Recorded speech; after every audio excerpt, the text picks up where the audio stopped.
বন্ধুসকল মোৰ ইউটিউব চেনেললৈ আপোনালোকক স্বাগতম জনাইছোঁ। আপোনালোকে যদি আত্মনিৰ্ভৰশীল অসমত যদি এপ্লাই কৰা নাই তেনেহ'লে আপোনালোকে এপ্লাই কৰিব পাৰিব। বৰ্তমান এপ্লাই খোলা দিছে, গতিকে আপোনালোকৰ এইটোৰ পৰা কি কি গোটেইখিনি মই ডিটেইলছ আপোনালোকক কৈ আছোঁ। এইটোৰ পৰা আপোনালোকৰ কি কি ফাইদা হ'ব বা কি কি ইয়াৰ মানে স্কিম আছে সেইটো মই আপোনালোকক কৈ আছোঁ।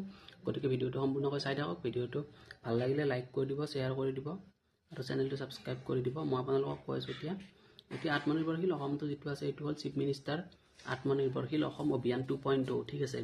গতিকে ইয়াৰে যিটো মেইন মানে স্কিমৰ যিটো মানে স্কিমৰ টাইপ যিটো আছে সেইটো হ'ল আপোনালোকৰ ফাইনেন্সিয়েল এছিষ্টেঞ্চ, মানে আপোনালোক পইচাৰ দ্বাৰা মানে সহায় কৰিব। গতিকে এইটো আপোনাৰ টোটেল বেনিফিচিয়াৰী থাকিব 1 লাখ বেনিফিচিয়াৰিজ ঠিক আছে। তাৰপিছত ইয়াৰে যিটো ফাইনেন্সিয়েল আছে সেইটো 2 লাখৰ পৰা 5 লাখৰ ভিতৰত আপোনালোকক তাৰ প্ৰভাইড কৰা হ'ব। গতিকে 2 লাখৰ পৰা 5 লাখটো আপোনালোকক 2টা কিস্তিত প্ৰদান কৰা হ'ব। গতিকে ইয়াৰ কাৰণে আপোনালোকৰ কোৱালিফিকেশ্যন হ'ব লাগিব 10 পাছ, মানে মেট্ৰিক পাছ কৰিব লাগিব ঠিক আছে। আৰু ইয়াৰ যিটো এপ্লিকেশ্যন প্ৰচেছ আছে সেইটো আপোনালোকৰ অনলাইন আপুনি কৰিব লাগিব। আৰু নেক্সট যিটো ৰেজিষ্ট্ৰেশ্যন ফিজ হ'ব তাৰে সেইটো হ'ব 200 টকা। আৰু লাষ্ট ডেট হ'ব আপোনালোকৰ যিটো আপোনালোকৰ লাষ্ট ডেটটো বৰ্তমান ঘোষণা কৰা হোৱা নাই, কিন্তু অনলাইন আবেদনটো 1 ফেব্ৰুৱাৰীৰ পৰা আৰম্ভ হৈ গৈছে। গতিকে আপোনালোকে এপ্লাই কৰিব পাৰিব ঠিক আছে। যদি আপোনালোকে ইয়াত এপ্লাই কৰি থৈছে,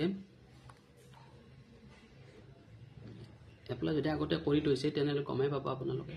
আৰু যদি কৰাও নাই তেনেহ'লে মই আপোনালোকক কৈ আছোঁ কি কি ডকুমেণ্ট লাগিব ইয়াত এপ্লাই কৰিবৰ কাৰণে। ইয়াতে আপোনালোকৰ ডকুমেণ্ট লাগিব পাছপোৰ্ট চাইজ ফটো, তাৰপিছত লাগিব আইডেণ্টিটি প্ৰুফ পান কাৰ্ড বা আধাৰ কাৰ্ড যিকোনো এখন, তাৰপিছত এড্ৰেছ প্ৰুফ লাগিব, তাৰপিছত প্ৰুফ অফ এডুকেশ্যন কোৱালিফিকেশ্যন, মানে আপুনি মেট্ৰিক পাছ কৰিছে নাই তাৰে চাৰ্টিফিকেট লাগিব, তাৰপিছত যিটো এমপ্লয়মেণ্ট এক্সচেঞ্জৰ যিটো ৰেজিষ্ট্ৰেশ্যন কাৰ্ড আছে সেইটো লাগিব, তাৰপিছত পেন কাৰ্ড লাগিব, তাৰপিছত বেংক একাউণ্ট লাগিব, তাৰপিছত যিটো আপোনাৰ প্ৰজেক্ট যিটো আপুনি য'ত পইচাটো খটুৱাব তাৰে যিটো ৰিপৰ্ট থাকে সেই ৰিপৰ্টটো লাগিব ঠিক আছে।